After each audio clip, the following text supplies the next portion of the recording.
So without further ado, please allow me to introduce our first speaker, and that's Mark Robinson.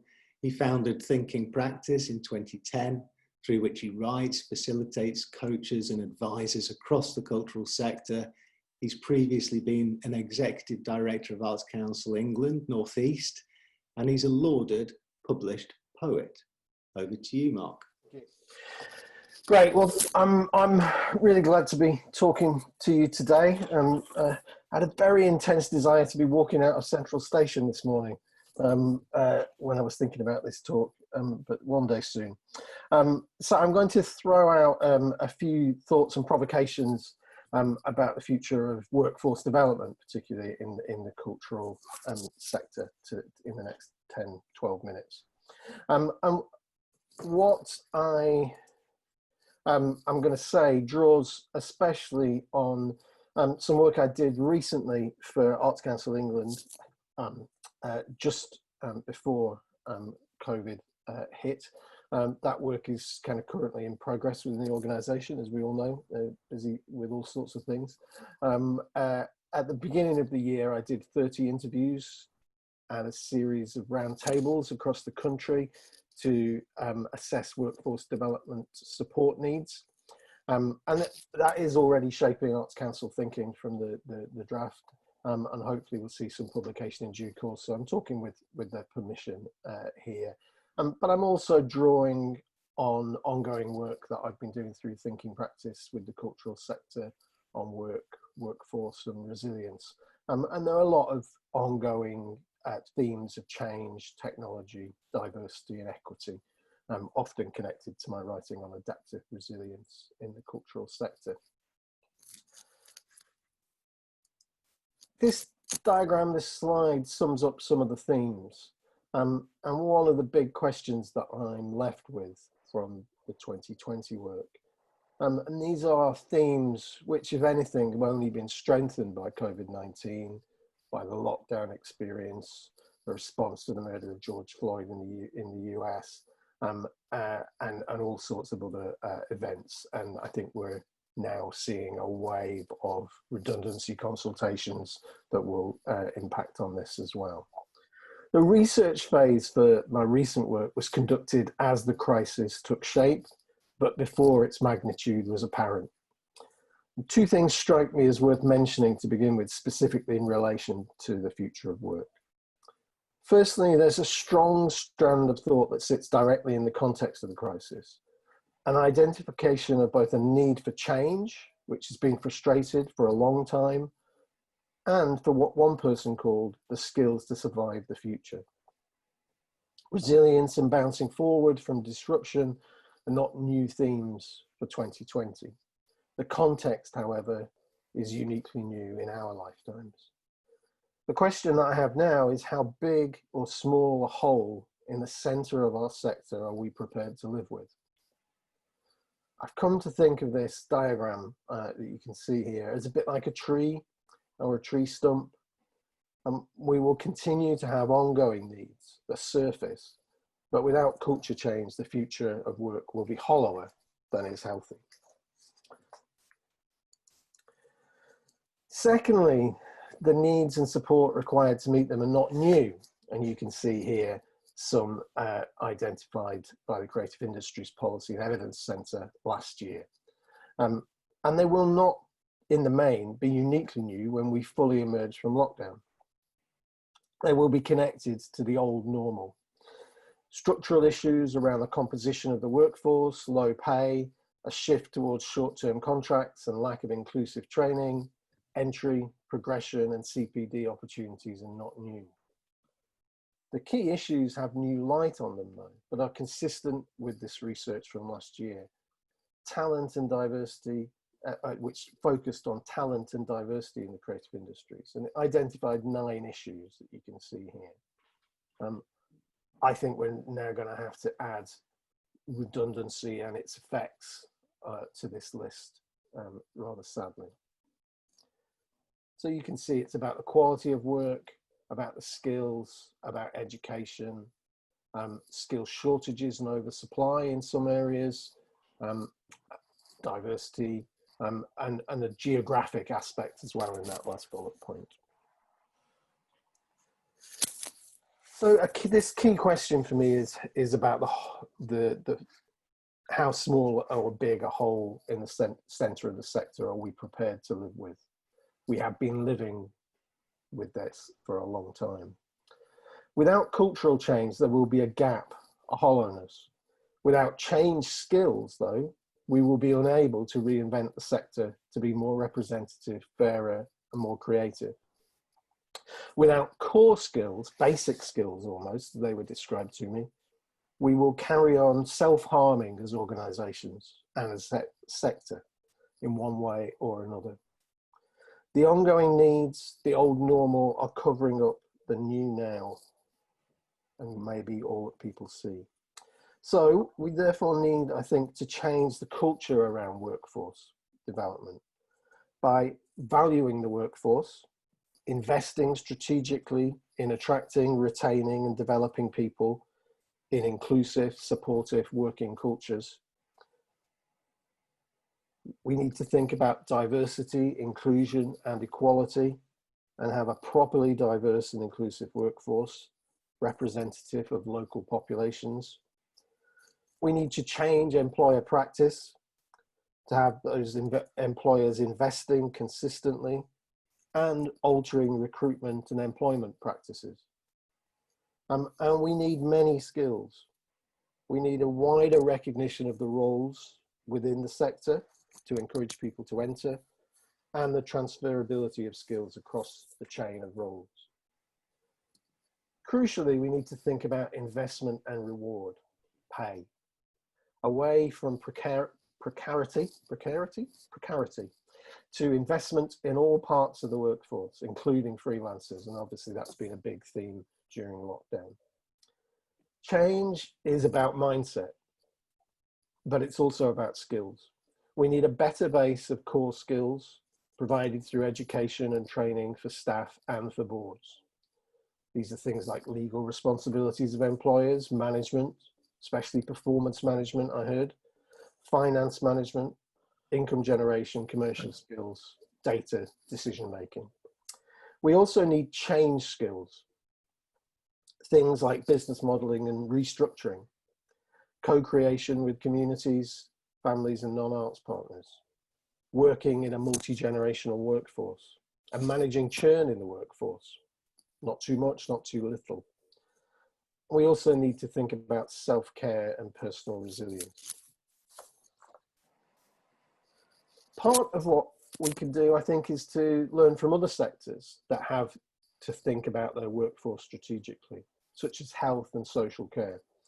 And things I think the cultural sector could do more on, you can see in this slide, in the areas of collaborative working for workforce development, having shared outcomes. What do we need to grow a workforce for the Northeast? That should be a collective thought process. These would require deep conversations around sector standards and values, though, not be imposed top down. If anything, with apologies for hierarchical language, there's an opportunity now for them to be imposed bottom up or outside in through things like the Freelancers Task Force and how people are responding to freelancers in the current crisis. What might such a set of standards look like? How might employers sign up to them and be transparent about their performance? Those are key considerations. I want to conclude by throwing a few ideas out that might help to support culture change. Firstly, we need to see the current multiple crises and boiling points as what sometimes get called teachable moments, where we can learn from how we've responded. For instance, how understanding employer responsibilities. People know a lot more now, perhaps, than they did in February. Or about having practical actions behind high-flown rhetoric. We need to underline the key role and accountability of boards for their workforce, including the basics of HR and duty of care, which may well be best served collectively, especially for changing the underlying models of the sector. In particular, I'd argue we need to move away from overproduction and excessive extraction of value that can lead to exploitation or ignoring of staff, artists and communities alike.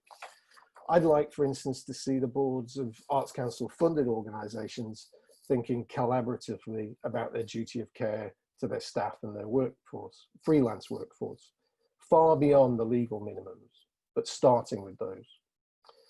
I'd really like to see the sector develop some collective outcomes and shared skills frameworks for our sector, setting out what we need and what would be healthy for all concerned.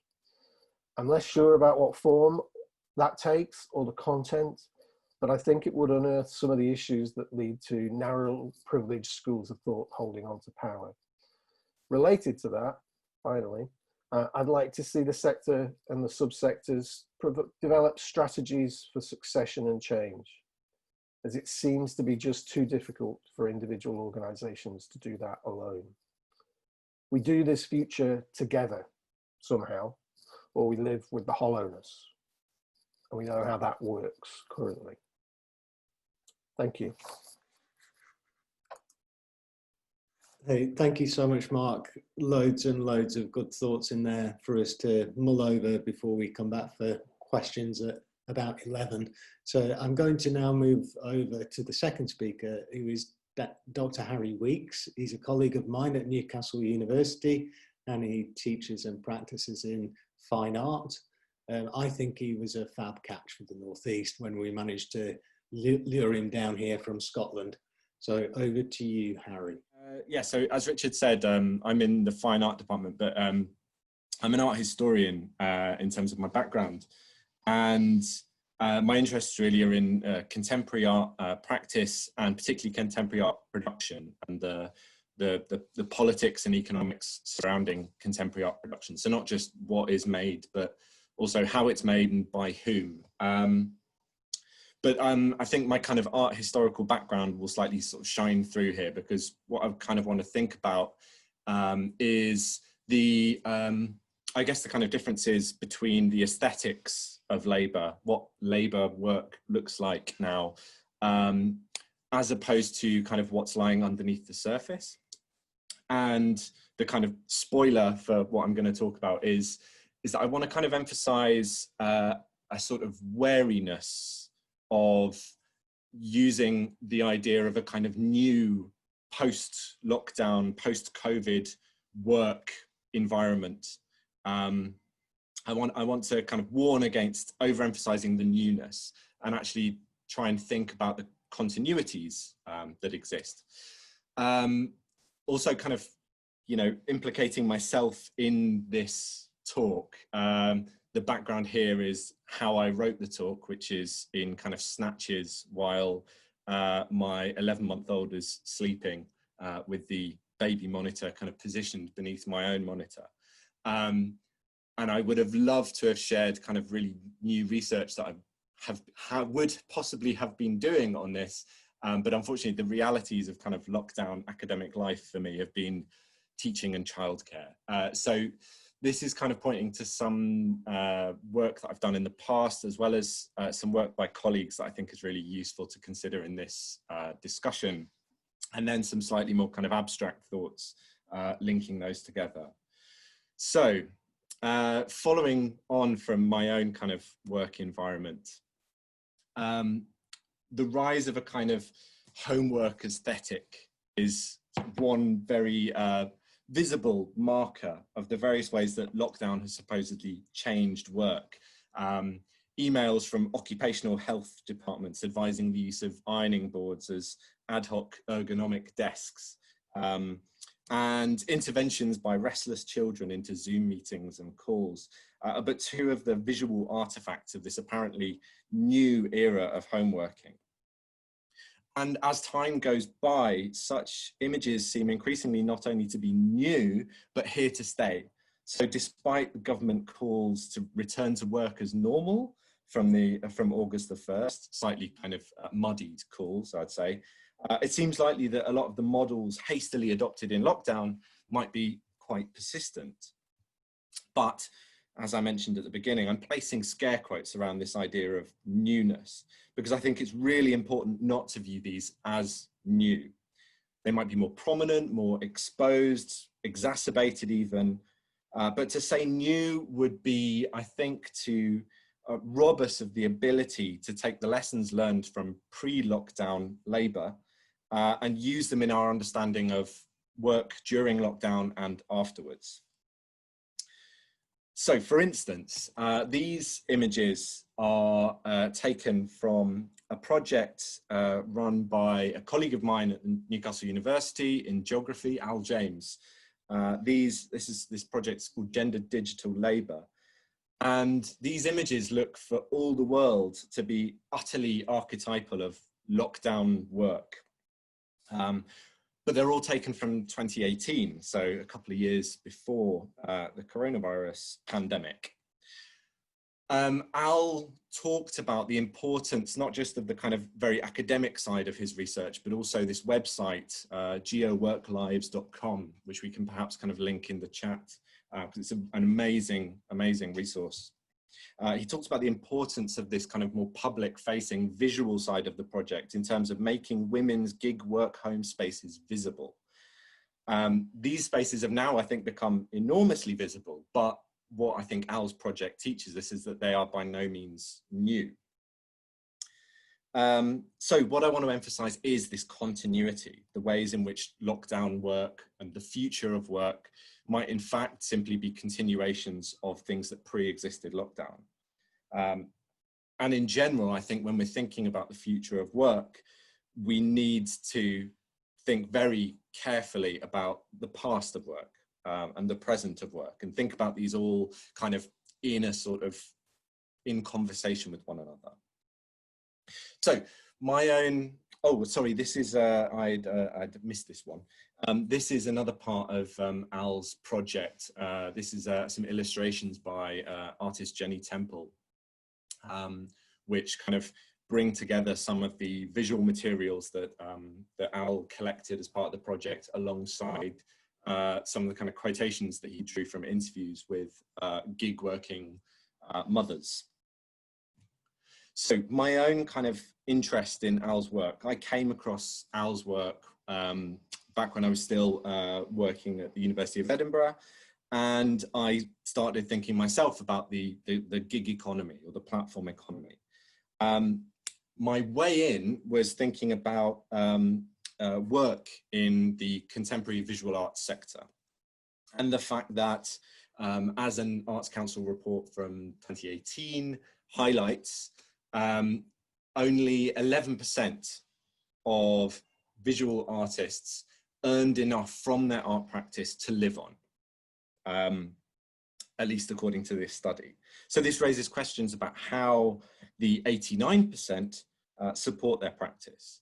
The options, I think, unless I've missed something, and please point out if I have, the options are either independent wealth, support from a partner, for instance, or a second shift, another job outside of the art field, potentially within the art field, which makes up the difference between the income gained from art practice and the income needed to live on. It's this third option which interested me, because this seemed to be a kind of oversight in discussions about art and labour. We hear there's been an enormous kind of academic surge of interest into artistic labour in recent years, but no one's really paid attention to all of the work that goes on outside of art that supports and makes possible art production. So I started thinking about the relationship between art and the gig economy, and the gig economy being a site of this second shift of work, the flexibility of the work within the gig economy, kind of matching the unpredictability of artistic work. And this is another illustration by Jenny Temple. Al and I are both big fans of Jenny Temple, so we've both got her involved in our projects. This is an illustration of one of the speakers at an event that I organised a couple of years ago now as part of the Edinburgh Art Festival about art in the gig economy, This is Ed, who's a retired Deliveroo driver, talking not only about the relationship between his work as a Deliveroo driver, but also the relationships, the actual kind of similarities between his gig work and his artistic work. So things like flexibility and alienation as a kind of, as a balancing act, being something that really related to both parts of his working life. So it was interesting to kind of put these two economies, the art economy and the gig economy, kind of into conversation. And probably the kind of the most important reason, I think, for bringing these two together is the question of inequality. And both of these fields in the past few years have been really kind of questioned with regards to issues of inequality. So within the context of art, who can afford to be an artist? Who slips through the net? What do artists without pre-existing capital have to do to keep on going? And those are the kind of questions that my project was trying to look into.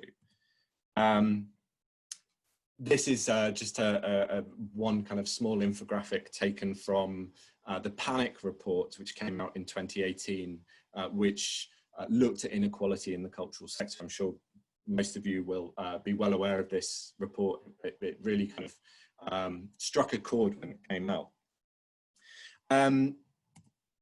So yeah, this is something that I carried on looking into upon arrival at Newcastle University in collaboration with Lucas Ferguson Sharp and Toby Lloyd, who I think is here somewhere. So hi, Toby. In this series of 6 events that we co-organised at Newbridge, which looked at precarity in the arts. The events were called Assembly, a forum for precarious, Assembly, a forum for precarious workers in the arts.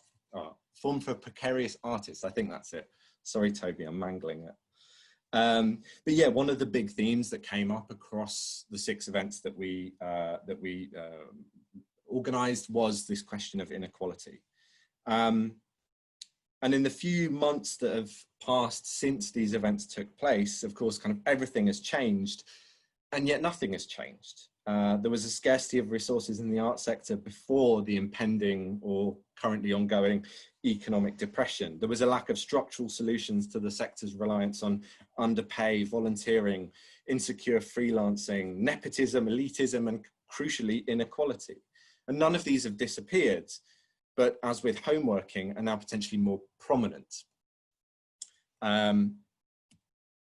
The authors of the Panic report, Orrin Brooke, Dave O'Brien and Mark Taylor, are on the cusp of publishing this new book, which is due out, I think, sometime later this year, called Culture is Bad for You, Inequality in the Cultural and Creative Industries. And it has this kind of short preface, which was added, I think, very last minute, looking at the impact of COVID-19 on the question of inequality in the cultural sector.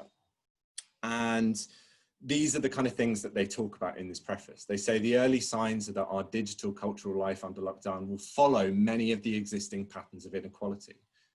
The industry level impacts will be felt by workers most directly. Many of the cultural sectors are based on project work and staffed by a mixture of freelancers, self-employed and part-time workers. Many of these workers will not qualify for furlough or other government support. And then crucially, the impact of the basic issue of access to jobs will not hit the workforce evenly. The uneven distribution of childcare responsibilities, for instance, will impact women's creative careers more heavily than their male counterparts. They kind of conclude by saying, in this context, with the fear for the future of culture and the hope of new forms of production and consumption, it may seem strange to suggest we foreground an analysis of inequality. Yet this is almost certainly the most important moment for that analysis. Understanding inequality as a starting point for the task of rebuilding after COVID-19. And what I want to kind of conclude with is kind of going back to what I said right at the beginning is, it's very easy to be almost kind of shock and awed into thinking about lockdown work and post-lockdown work as being an enormous kind of sea change, not just within the cultural and creative industries, but also beyond. And in part, I think that's an aesthetic question. That's an aesthetic issue. It's something that emerges out of a new kind of visual language of work. So this is, again, this is me performing childcare and writing this presentation at the same time. And then in the middle, there's a great Twitter thread of stock photos of busy parents on the computer rated for realism. So this kind of new aesthetic has the potential to kind of really convince us that everything has changed. But I just want to warn against that, really. I want to point out the fact that, you know, as Mark also pointed to, so many of the issues that lockdown and post-lockdown work will throw up pre-existed all of this. And we need to, first of all, acknowledge that, but also use the resources that we had started to build up to kind of tackle issues, particularly issues of inequality, in this kind of new context in which we're finding ourselves. So that's where I'm going to end.